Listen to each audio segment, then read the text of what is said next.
back, everybody. Ooh, welcome back, everybody.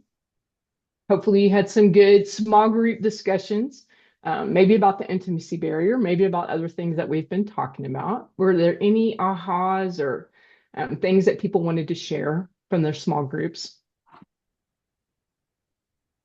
Nothing really to share, but we got pulled out before I could say thank you to Zephrine because that was absolutely exactly perfectly what I needed to hear. So thank you, thank you, thank you.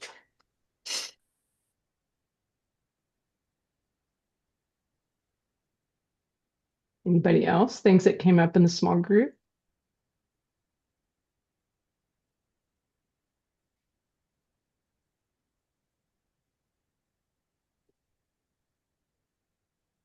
So I'm just going to mention some of the things that we brought up that maybe was part of what y'all talked about was we talked about when you have a child that has an insecure attachment based on their histories, that then when other children or siblings are introduced, they could really struggle to share the caregiver's attention and with them. And sometimes we label those some terrible things.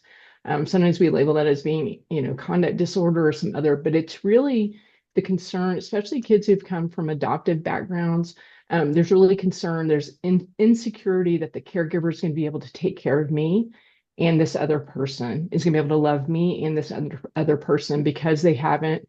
They've had this very conditional experience in the past, and so understanding where some of those difficulties can come from when siblings have trouble sharing caregivers. Some developmentally, obviously, is going to be more challenging depending on the age of the child, but based on their experiences too, it can be really scary for them to feel like they're going to be abandoned when this other child is introduced. So, all right.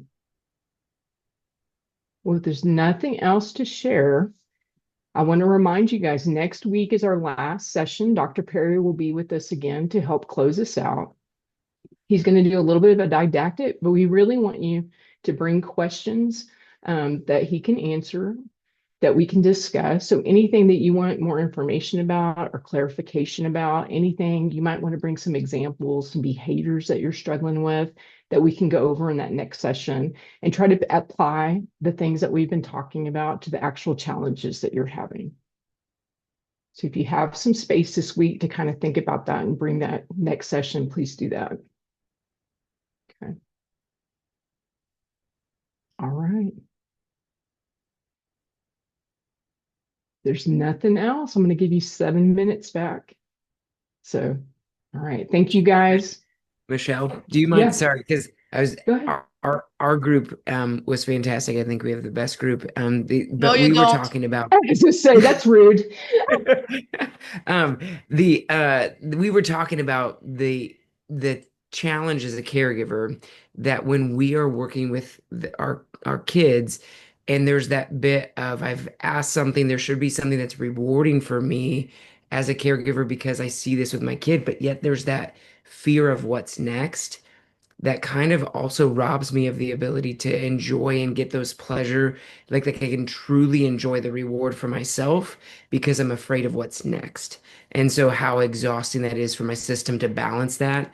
And also we kind of wrestled around with the bit of the brain as the predictive instrument and like when I've assumed this is how my kiddo's behaving, that's, we've had this moment of intimacy, and then I anticipate this is what follows intimacy.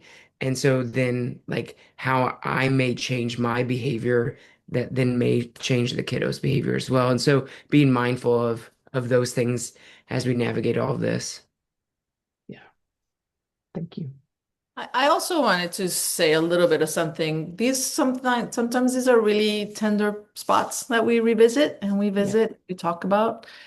Particularly, I think this topic of intimacy barrier really speaks to sort of our profound desire to connect with people and what can get in the way. And so I just, for you, for all of you, if you've been touched by this, to just take a little moment after today, or, just take care of yourself. And um, I know that in our group, just the amount of thought that you are putting into how to respond to the children that you work with is incredible. And that is being felt as vies for connection and attention and attunement. So even though it might not always work, you might go into the red zone.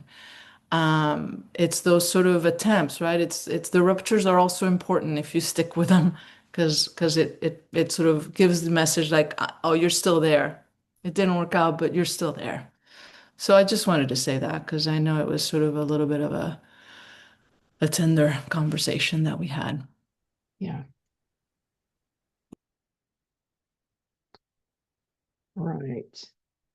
So in these next 4 minutes that I'm giving back to y'all, do something to take care of yourself before you run on to that next thing. Try to do something to take care of yourself so you can go take care of everybody else.